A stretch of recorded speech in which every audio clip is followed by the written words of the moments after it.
Hi, folks. As most of the coffee houses and bookstores aren't having any readings lately, I decided, I know most people are stuck at home with the whole coronavirus pandemic, keeping people at home and less social. I figured I would start a reading series, and it's going to be audio only, mostly because YouTube seems to be having some troubles um, uploading videos. So I'm going to stick with the audio for now. But again, I decided to start a reading series uh, to keep you all company. And maybe you guys can keep me company as well. This is from my book, Leaves Piled High, Unhappy Campers. I actually recently changed the ending because the ending had never sat with me well, how it had been. So I had spoken to someone recently about it, and just inspired me to change it. So I think it's a much better story all in all now. So um, I will begin Unhappy Campers from my book, Leaves Piled High. It's Labor Day weekend. My wife and I rolled into the packed campground late last night, trying to hold on to our freedom a little longer. Work beckons from 2 days out like an annoying alarm that has no snooze. My subconscious knows it's there, waiting, no matter how many country miles roll past. Sorry, it's been a while since I've read. We wake stretching and yawning. The sun beats down hard on our tent like a torch. We sweat in the sleeping bags, ready to swim. After a week of motorcycling through upstate New York, we arrived at the crowded state park, not quite ready for worldly routines and to be inserted back into our roles. That trying to hold on may have been a mistake. People rustle in tents, early morning conversations break out, and kids cry about brushing teeth and wiping behinds. Various dogs bark from various distances. After a restful night, the campground grows noisy. Dawn is already awake.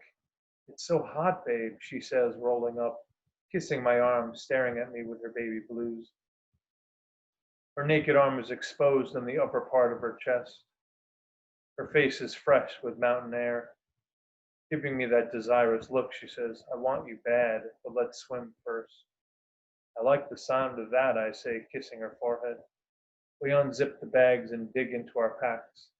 Naked, I pause, caressing her exposed flesh, running my hands along her curves the way the motorcycle caresses the countryside. Not now, she slaps my hand away. A skinny girl whines about playing a video game outside of our tent. It's a mood killer for sure.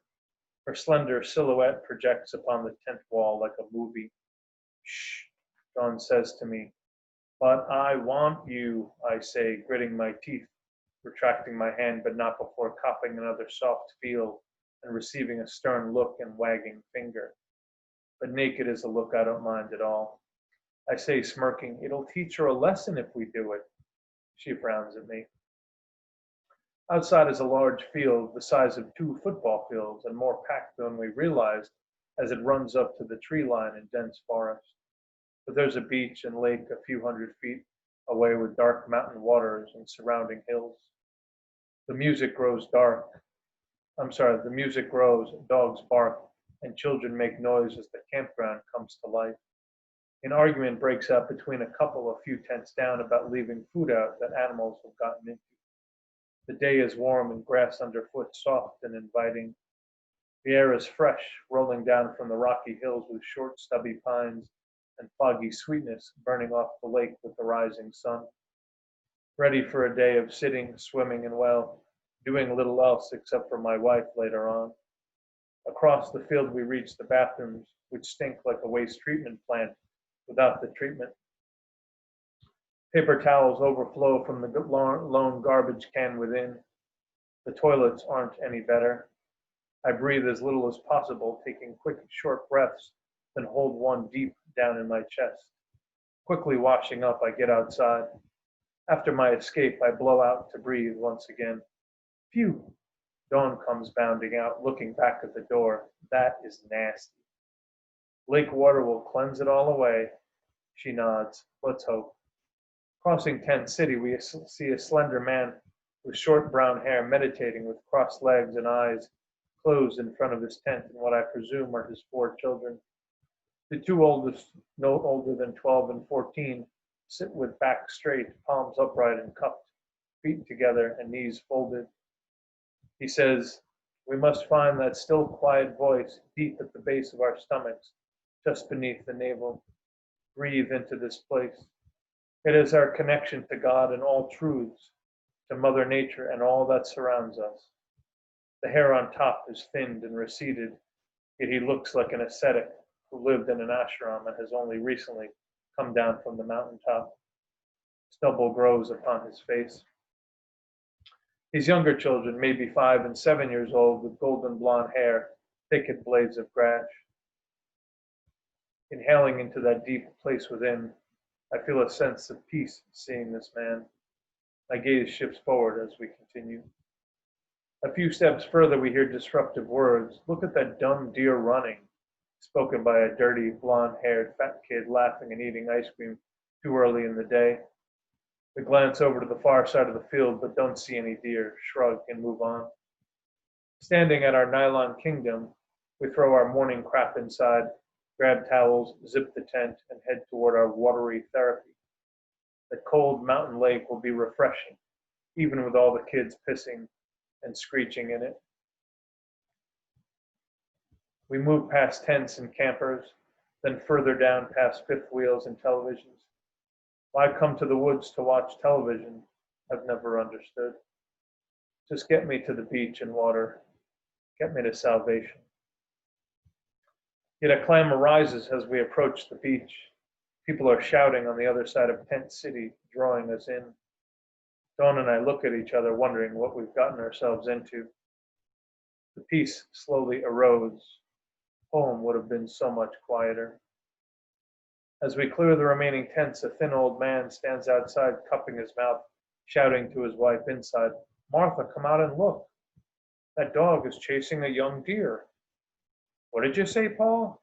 the older woman responds. He turns fully toward her. "There's a dog chasing a deer."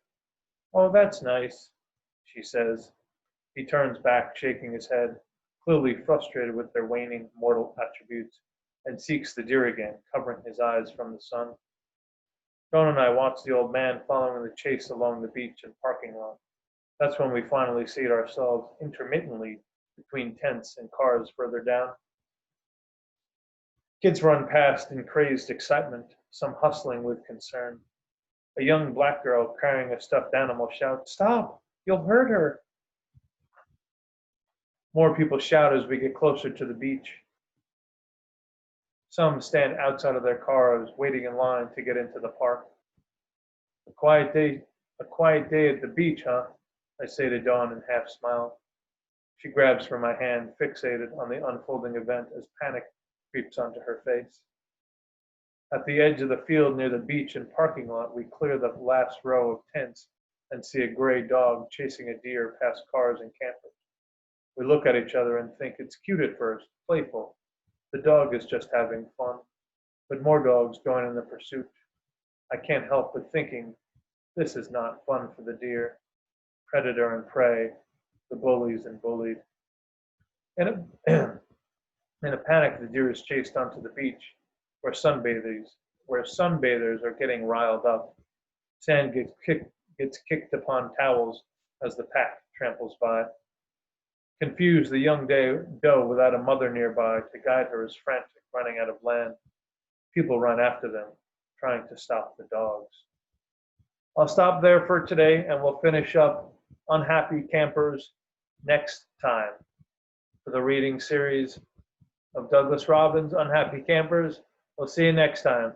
Thanks for listening.